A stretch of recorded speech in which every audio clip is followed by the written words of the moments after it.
Imagine a quiet stream, sunlight dappling the ground, a gentle breeze in the grass. This is the peace we picture when we read, "The Lord is my shepherd, I shall not want." But life is rarely so calm. More often it feels like a raging river, pulling us under with worry and uncertainty. The demands are many, the news unsettling, and our hearts grow weary. In these moments it's easy to wonder if the shepherd has lost track of us. Yet, it's in the chaos that the shepherd's voice calls loudest. His promise isn't a storm-free life, but his presence in the storm. The peace of Psalm 23 isn't the absence of trouble, but the presence of the shepherd. He anchors us when waves crash, guides us through confusion, and leads us through, not around, chaos. The shepherd's care is resilient, forged in the wilderness, not just whispered in the meadow. God's leadership is felt most when we're most in need. When we're lost, he guides. When weak, he strengthens. When afraid, he comforts. The promise isn't that we'll never face storms, but that we'll never face them alone. The shepherd is always there, guiding, protecting, and assuring us we are safely in his care. To understand Psalm 23, we must understand David not as a king in comfort, but as a fugitive in the wilderness. Betrayed and hunted by his own son, David wrote these words from desperation, not luxury. He knew the dangers of the wild, now living as a vulnerable sheep, not a shepherd. His declaration, "The Lord is my shepherd," was a lifeline, not a poetic musing. Psalm 23 is a song sung in the dark, a testament to faith when all else is lost. It's for the hard days, the valleys, and the moments when God's presence is our only hope. "The Lord is my shepherd" marks a shift from self-reliance to God's care. David, once a powerful king, learned in the wilderness that true security isn't in crowns or swords but in the shepherd's hands. We too are taught to be self-sufficient, but life's fragility reveals our need for a shepherd. The first shift, stop trying to be our own shepherd, let God lead. The second move, from striving to trusting. When we know God is in control, anxiety gives way to faith.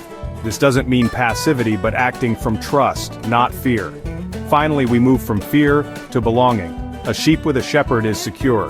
David's claim was personal. God is my shepherd. When we know we belong to God, fear loses its grip. We're not orphans in the storm, but sheep in the care of the good shepherd. That's the antidote to fear. He makes me lie down in green pastures. He leads me beside still waters. In ancient Israel, these were not luxuries. They were survival. Sheep are anxious and won't rest unless all needs are met. The shepherd provides this rest. Green pastures symbolize spiritual nourishment, still waters, peace. In our frantic world, we become exhausted and spiritually malnourished. The shepherd invites us to rest, offering moments of grace and renewal. He doesn't just point to rest. He makes us lie down, reminding us rest is essential. Still waters represent the calm God brings to our anxious minds. The shepherd quiets our inner turmoil, refreshing our souls. This rest is a gift, not something we earn. He restores our souls by first giving us a place to rest. After rest, the shepherd guides. He guides me along the right paths for his name's sake. Sheep wander and get stuck in ruts. A wise shepherd leads them to new, safe paths. God's guidance isn't always easy, but it leads to true life and honors his name. His guidance is rooted in his character, not our worthiness. We can trust he won't abandon us. His reputation is at stake. Following requires trust and obedience, even when the path is hard. It means daily surrender, choosing his way over our own. The journey may be tough, but the shepherd walks with us. He doesn't just point the way, he leads us every step. With him, we walk toward life and wholeness. The psalm turns. "Even though I walk through the darkest valley, I will fear no evil, for you are with me." The valley is real. Pain, loss, and doubt are part of life. But the promise is presence, not avoidance. The shepherd's nearness banishes fear. His rod protects. His staff guides and lifts us when we fall. He is both fierce protector and gentle guide. In our darkest moments, we need both defense and care. The shepherd provides both, turning the valley into a safe passage. We are never alone. "You prepare a table before me in the presence of my enemies."